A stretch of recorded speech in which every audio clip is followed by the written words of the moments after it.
अस्सलाम वालेकुम। आज फिर हाज़िर हूँ मैं उमूर तबैया का सबब लेके कि उमूर तबैया pillars of natural human body. इसमें ये दो लफ्ज़ों से मिलकर बना है, एक उमूर और दूसरा तबीयत। तबीयत से मिलकर बना है, ये इसीलिए इसको कहते हैं तबैया। और उमूर, उमूर के माने आते हैं सुतून के, पिलर के, जिसके ऊपर कोई बिल्डिंग या आधार, बेस भी कह सकते हैं। और तबीयत के जो है एक माने आते हैं कि मुदब्बिर बदन। मुदब्बिर बदन का मतलब ये होता है कि डायरेक्टर ऑफ बॉडी। ये जो बॉडी को डायरेक्ट करता है और बॉडी को तबाही हालत में अपने एतदाल पर बनाए रखता है, तो उसको तबीयत कहते हैं। और तबीयत को कुछ अतिब्बा ने क़ुव्वत मनाअत यानी इम्यूनिटी के नाम से भी जाना है। तो ये इम्यूनिटी जो है वो क़ुव्वत मनाअत या मुदब्बिराए बदन, ये दोनों लगभग मिलते जुलते अल्फाज हैं। और इससे होता क्या है कि अगर हमारी तबीयत जो है वो थोड़ा अलील हो जाए या हल्का सा नज़ला ज़ुकाम, थोड़ा सा अगर हल्की सी चोट लग जाए, तो हमारी तबीयत उसको खुद ब खुद धीरे धीरे सही कर लेती है। यानी कि हमारी पूरी तबीयत की जो देख रेख है, हमारे जिस्म की जो पूरी देख रेख है, वो तबीयत ही करती है। और जो हम लोग मुआलिजीन हैं, वो भी जो दवाएं देते हैं, तो वो दवाएं इस तरह से जो है तबीयत को जो है सपोर्ट करती हैं। और उसी तबीयत को सपोर्ट करने की वजह से ही जो है वो तबीयत जीत जाती है और मर्ज़ जो है वो डिफीट खा जाता है, हार जाता है, और जो है इस तरह से बदन से मर्ज़ दूर हो जाता है। तो उमूर तबैया इल्म तिब कुल्लियात का अहम और बुनियादी हिस्सा है, या अगर इसको इंग्लिश में ट्रांसलेट करना चाहें तो important and basic part of generalized rules of medical science. बहुत ही इम्पॉर्टेंट है एंड और बेसिक है, part of generalized rules of medical science. यहाँ पर उमूर तबैया की तादाद 7 है। जो इल्म तिब में उमूर तबैया की जो तादाद बताई गई है वो 7 बताई गई है। इनमें सातों में हमने नाम लिखे हुए हैं।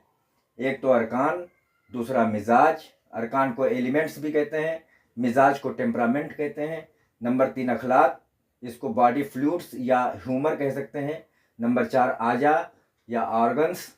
नंबर 5 अरवाह, इसको वाइटल स्पिरिट भी कहते हैं या न्यूमा। नंबर 6 कवा, इसको पावर या फैकल्टीज़ कह सकते हैं। और नंबर 7 अफ़ाल, फंक्शंस। अब ये जो सातों अखलाक हैं, इनको हम थोड़ा सा अगर कोशिश ये करते हैं, देखते हैं कि इनको कैटेगराइज किया गया है। उमूर तबैया 7 हैं, इनकी तकसीम इस तरह से भी की जा सकती है।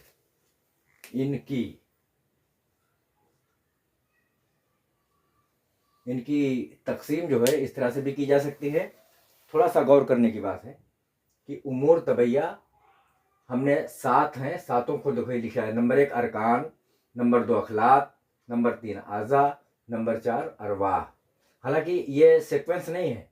सीक्वेंस में तो सबसे पहले अरकान है, उसके बाद में मिजाज है, उसके बाद अखलाक है, उसके बाद आजा है, उसके बाद अरवाह है, उसके बाद कवा है, फिर उसके बाद अफ़ाल है। लेकिन कैटेगरी में रखने के लिए हमने इनको 3 तरह से किया कि अरकान, अखलाक, आज़ा, अरवाह, ये जो है कहते हैं कि इल्लत मादी है। क्या है? इल्लत मादी। इल्लत के माने क्या आते हैं उर्दू में? इल्लत के माने आते हैं काज के, सबब, कारण। तो ये जो इल्लत मादी है यानी मटेरियल काज है, ये मैं कहने का मतलब ये है कि जो हमारा जिस्म जो है वो जिन चीज़ों से मिल कर के बना हुआ है, तो उनमें से अरकान, अखलात, आज़ा और अरवाह ये मटेरियल काज हैं, यानी मटेरियल हैं ये, और इनसे जो है हमारे जिस्म का वजूद है। और दूसरा जो है मिजाज और कवा, तो इसका जो है जैसे इन सारी चीज़ों से, चीज़ें तो हैं लेकिन इनको एक फेस देना है या एक चेहरा देना है, तो फॉर्मल या फेस काज ये हो गए। चेहरा का मतलब जैसे लीवर ऐसा है, इसकी डिजाइन ऐसी है, या इतना बड़ा है, इतना छोटा है, तो ये कौन तय करता है? मिजाज और कवा, यानी गर्म है कि ठंडा है। और उसके बाद में इनके नतीजे में जो अफ़आल है, अफ़आल जो होता है वो फाइनल और वर्क काज है, यानी बिल्कुल जब इन सब चीज़ों से चीज़ें इकट्ठा हुई तो एक शक्ल बन गई, और शक्ल बनने के बाद जो है वो फाइनल वर्क हो गया। ये इल्लत मादी है, और यहाँ पर छूट गया है, इसको लिखना चाहिए था इल्लत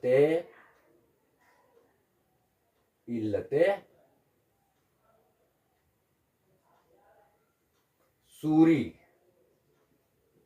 इल्लत सूरी। और ये क्या है? ये है इल्लत गाई, इल्लत गाई। ये इल्लत गाई है, और ये है इल्लत सूरी, और ये है इल्लत मादी। इन ये मादा है यानी मैटर्स हैं, और इनसे एक शक्ल जो बनती है वो ये दो चीज़ें हैं, और उसके बाद इसके जो इसके कवा के नतीजे में जो वर्क बाहर निकल के आता है वो अफ़ाल है। चलिए अब बात करते हैं कि उमूर तबैया की तादाद 7 है। Pillars of natural human body are 7। इसमें हमने आपके नाम बता दिए। नाम बताने के बाद में अब पहला अरकान जो है उमूर तबैया का शुरू होता है, और वो पहला अरकान है, पहला जो उमूर है वो अरकान। अरकान रुकन से बना है, रुकन की जमा है अरकान। इसको अनासिर भी कहते हैं। उनसुर एक, अनासिर कई, और या इसको उस्तु के साथ भी कहते हैं, और इनको इंग्लिश में एलिमेंट्स कहते हैं। और अरकान की अगर कोई पूछे कि अरकान या अनासिर इसकी डेफिनीशन क्या है, तो रुकन या उनसुर की डेफिनीशन ये है कि सादा बसीत अजसाम है, या इंग्लिश में कहना चाहें तो सिंपल एटम्स हैं। सिंपल एटम्स हैं, और इनसे ही तमाम चीज़ें जो हैं वो दुनिया की बनती हैं, यानी कंपाउंड जो होते हैं, वो जो मुरक्कब होते हैं वो बनते हैं जब ये मिल जाते हैं। अब ये कैसे क्या होता है? जैसे मान लीजिए कि किचन के अंदर कुछ सामान है, उनको मिलाया तो कहीं तहरी बन गई, तो कहीं कुछ और चीज़ें मिलाई तो खीर बन गई। तो इस तरीके से ये जब अलग अलग तनासुब में जब एक दूसरे से मिलते हैं तो कंपाउंड या मुरक्कब बनते हैं। और इन्हीं से ही जो मवालिद सलासा है, मवालिद सलासा यानी दुनिया के अंदर 3 तरह की चीज़ें होती हैं जो कैटेगराइज किया गया है। नंबर 1 जैसे हैवानात जैसे जिसको जूलॉजी कह सकते हैं, जो जूलॉजी के अंतर्गत पढ़ते हैं। और दूसरा आता है नबातात उसको कहते हैं जो प्लांट यानी बॉटनी कह सकते हैं। और तीसरा जो आता है वो आता है तुम्हारा जमादात माने सॉलिड चीज़ें हैं, जैसे पत्थर है या और तमाम ऐसी चीज़ें हैं। तो हजर पत्थर वगैरह ये सब जो है मवालिद सलासा में आते हैं। और भी दुनिया के जितने भी मुरक्कब बने हुए हैं वो सब अरकान या एलिमेंट से ही बनते हैं। अब आगे बात करते हैं कि अक्सर जो है वो अरकान कितने हैं। जैसे उमूर तबैया 7 है, तो अरकान कितने हैं? तो अरकान कितने हैं इसके ऊपर जो अतिब्बा रहे हैं इनके अंदर बहुत ज़्यादा जो है वो इख्तलाफ रहा है, और ये डिफरेंट व्यूज़ रहे हैं कि नंबर ऑफ एलिमेंट के ऊपर। और आजकल तो हाई स्कूल और इंटर की किताबों में मेंडलीफ और periodic table, large periodic table, इसमें तो बहुत सारे एलिमेंट हैं। और लेकिन ये कदीम यानी पुरानी जो जो इल्म तिब है वहाँ से देखते हैं कि क्या नज़रिया था पहले के लोगों का कि अरकान की जो तादाद है वो कुछ लोगों का कहना था कि एक अरकान एक ही है। अब अरकान एक है, कुछ फिलासफरों का कहना था कि जो भाप है, वेपर, वो जो है एक अरकान है और सारी चीज़ें उसी से बनी हैं। लेकिन कुछ लोगों ने कहा कि नहीं, अरकान जो है वो मिट्टी है, अरकान जो है वो मिट्टी है, मिट्टी से ही सारी चीज़ें बनी हैं। तो किसी ने कहा नहीं, अरकान जो है वो आग है, आग से सारी चीज़ें बनी हैं।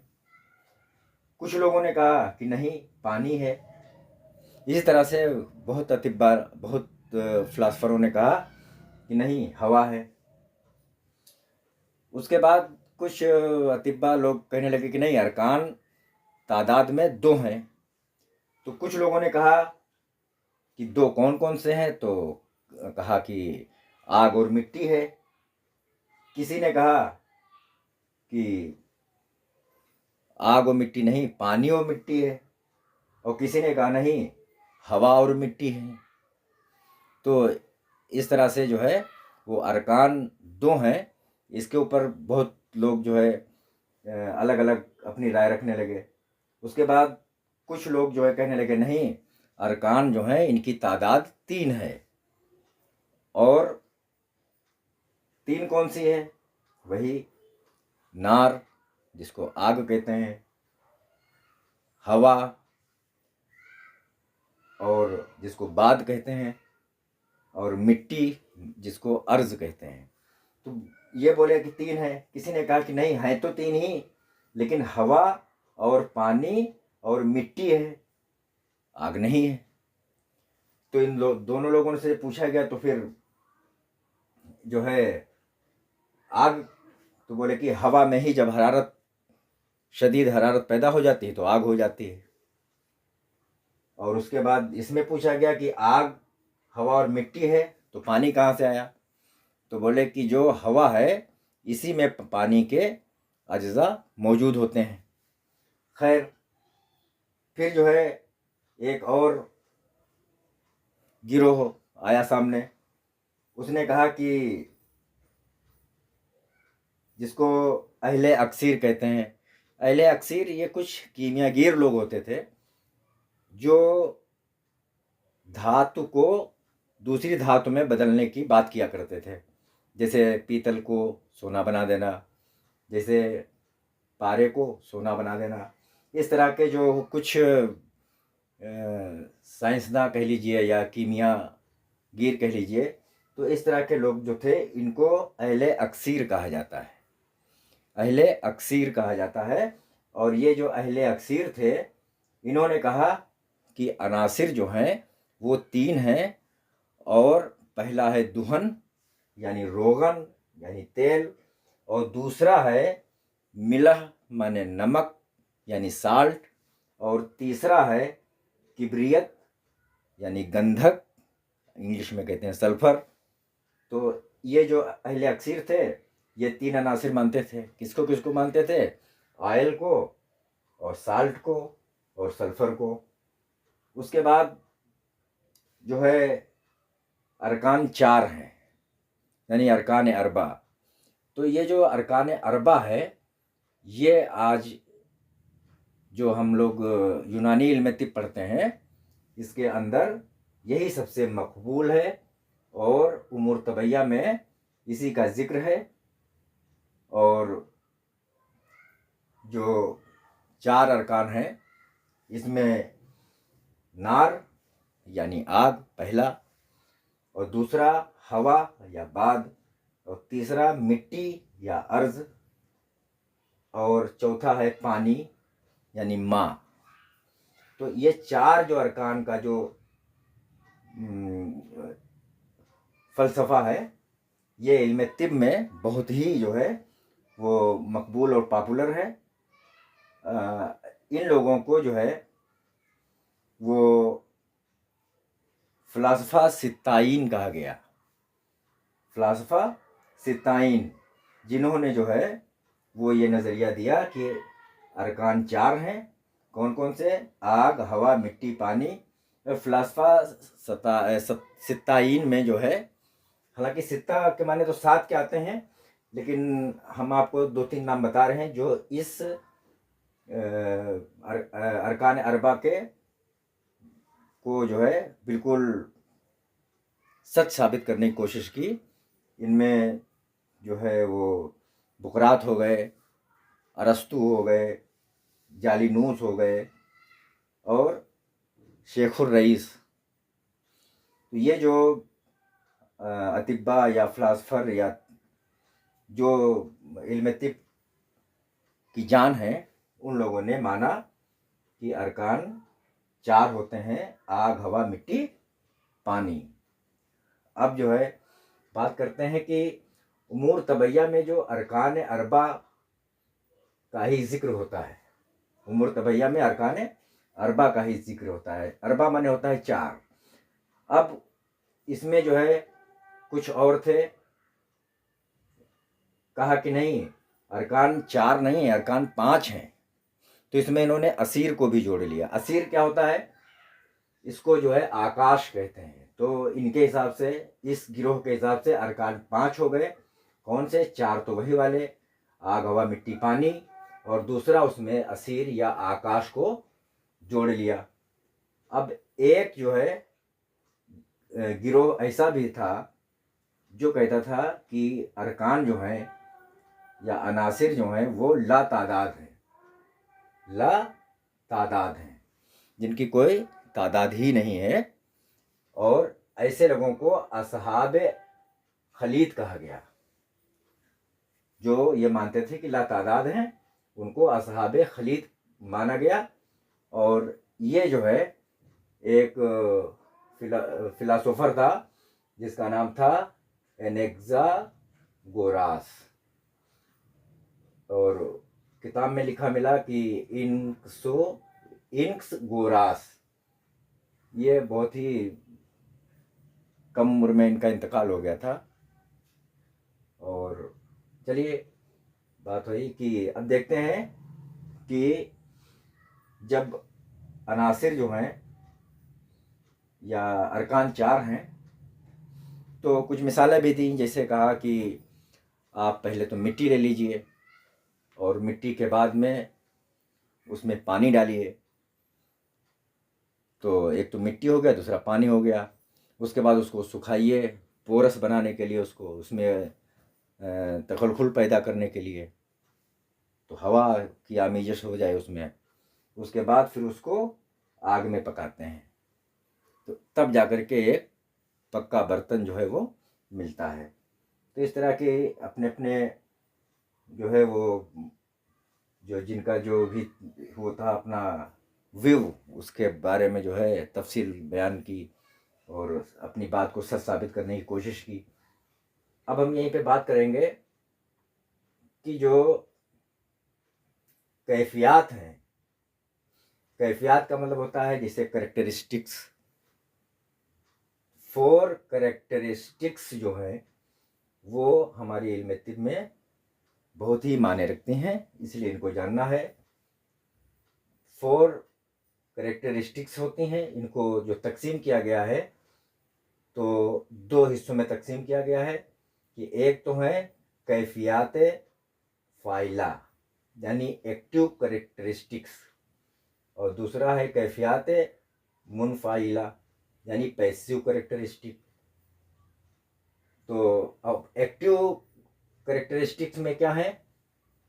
हार माने गरम, हॉट। दूसरा है बारिद, बारिद के माने कोल्ड। तो ये जो दो हैं ये जो है तुम्हारे एक्टिव करेक्टरिस्टिक है, यानी फाइला कैफियात फाइला है, और ये जो है कैफियात मुनफाइला है। कौन से? Passive characteristic. तो पैसिव करेक्टरिस्टिक्स कौन से हैं? याबिस यानी ड्राई, और रतब रतब या वेट हैं। तो इस तरीके से ये जो कैफियात अरबा हैं ये आप लोग ध्यान रखिए। ख़ास तौर से इनमें जो है कैफियात फाइला और कैफियात मुनफाइला हैं। और फाइला कौन से हैं? हार और वारिद। और मुनफाइला कौन से हैं? याबिस और रतब। फिर हाजिर होंगे इंशाल्लाह। अगला जो हमारा टॉपिक होगा वो इंशाल्लाह मिजाज होगा। अस्सलाम वालेकुम।